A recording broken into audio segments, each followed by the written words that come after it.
I think it's just important for us to know where we came from and try to imagine it and experience it and feel it. National Historical Registry. You don't get that at your dime store. Look where we've come from and where we started, and this was it. I like the structure itself. It just kind of oozes history. This is the Jonathan Clark House Museum. It's not your ordinary museum because we like to keep it active and alive with educational programs. There's always something new happening here. Or as we say, come and see what's new or old at the Jonathan Clark House.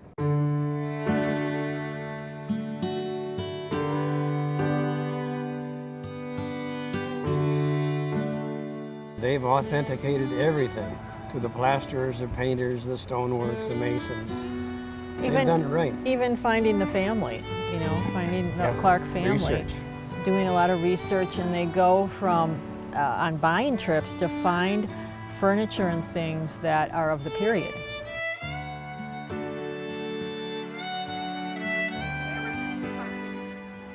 Everything we do is geared to gain gratitude and understanding for the way of life in the mid-1800s and beyond.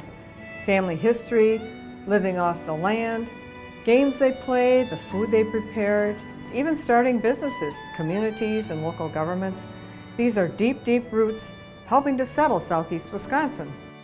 This is really the history of Wisconsin because as a state, we weren't founded until after the people that lived in this house were here. Your heritage, there's things you'd like to kind of pass on to the next generation and kind of take some pride in that, where you came from and what everything started out as.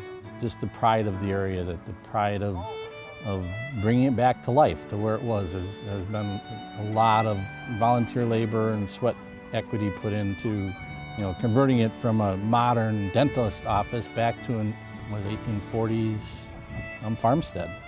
You think about that, they were on the frontier. They were alone pretty much. There weren't that many families that moved here. You can see a lot in movies, but it's not the same as actually being there in 3D, experiencing it yourself, living it and feeling it. That's a whole different level of learning and understanding. There are so many games and skills and crafts and things that people did in the past that are meaningful and can be adapted to today. Yeah, and this one is almost 200 years old. We also have events for the young and old, creating an interactive appreciation for the past.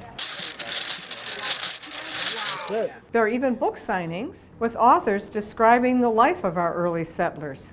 This is really where they settled in and became Americans. Oh, here's a big one.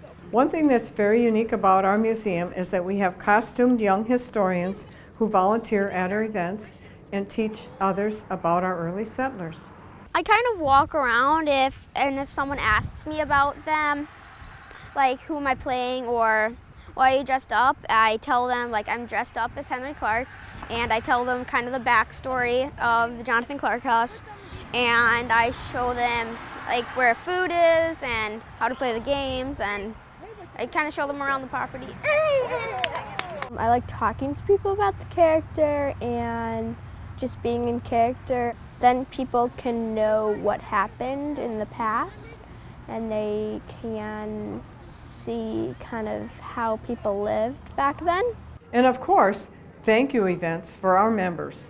This is Pie on the Patio, and the group of people here, it seems like it gets bigger every year. It's just a really lovely garden party, actually.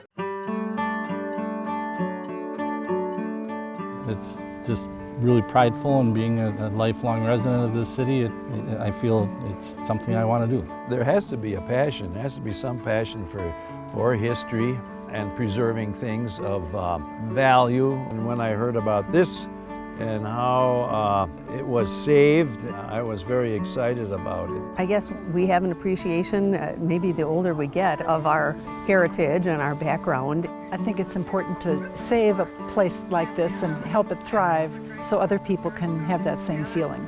We're losing more and more of the properties that were built in that era. this has stood the test of time, and we need to try to keep those that are in this type of shape. It's become a part of the community, I think. I hope it's here and flourishes for many years in the future. So join us as we collect, preserve, and share the history of the Jonathan Clark House and our early settlers.